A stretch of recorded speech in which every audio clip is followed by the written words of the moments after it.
Ibang klase ang pag-eme-eme ni Kian Baklaan noong second half laban sa Adamson.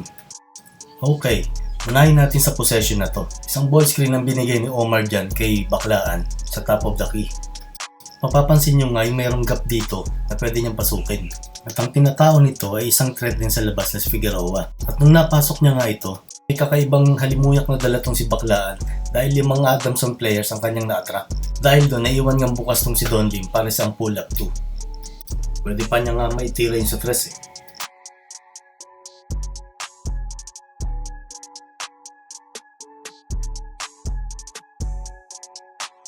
Same play pero sa kabilang side.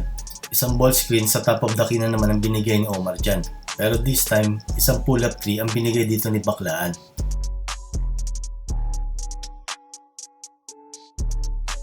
Another solid screen uli ang binigay ni Omar dyan kay Baklaan.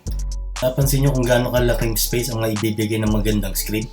Dahil dito, naipit na rin si OJ na hindi makaangat dahil magro-roll na yung kanyang tao.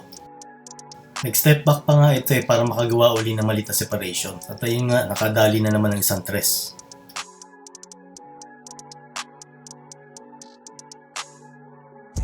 Dito sa play na to ay makikita natin nag-apply ng slight ball pressure ang Adamson. At sabay pagbaba ng mga guardia nito ay nag-zone defense sila. Medyo mababa nga ang posisyon nito kung si Baklaan ang tatauhin niya. Siya rin malamang ang magko-cover kay Don Lim kapag pinasa dito ang bola. At dahil nga nagiinit at malilikot na ang mga kamay nitong si Baklaan, ay nakakita ito ng space para tumira sa malayong 3. Kaya ang nangyari, back to Baklaan for 3. Parang sinusubo na lang yung bola sa ring. At dahil nga marami nang nachuchorbang tres tong si Baklaan, ay binax in 1 na ito ng Adamson. Ibig sabihin ay pinaasawa na to. Habang naka-zone defense naman itong 4 na player ng Adamson. Dahil nga mainit tong si Baklaan, ay talagang siya ang hinanap ng point guard para ipasa sa kanyang bola. Makagawa nga ito ng separation, gawa ng isang fake jab step, sabay handoff sa kanya, at sabay tira naman sa tres. Na-double team pa nga siya dito pero dahil malilikot nga ang kanyang mga kamay, naitira niya pa rin ito at may kasama pang foul.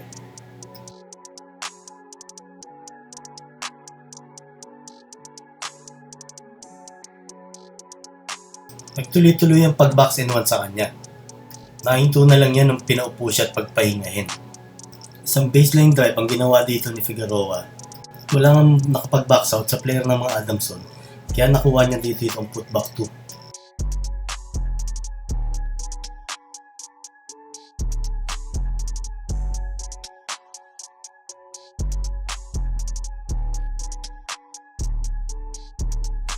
Dito sa possession na to ay makikita natin na medyo magulong opensa ng NU.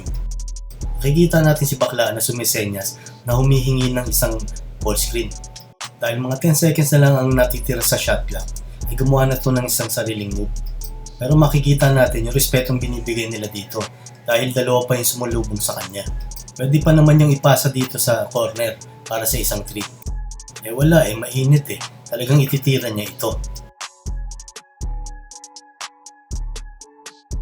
Dito ay nag-set uli si Omar dyan ng isang screen. Instead, nag-fake jab step ito para sa maliit na separation at umatake sa kaliwa. Makikita nga natin ang pag-relocate ni Steve na siya taas. May iiwan nga ang tao nito dahil pasugod na downhill itong si Baklaan. Kaya ang mangyayari, magiging open siya dito. Makapag-contest pa rin si Erolon dito. Pero ang nangyari, isang pump fake, 1 dribble at floater ang nagawa dito ni Steve Nash. At lahat nga yan ay nangyari dahil mainit nga itong si Baklaan.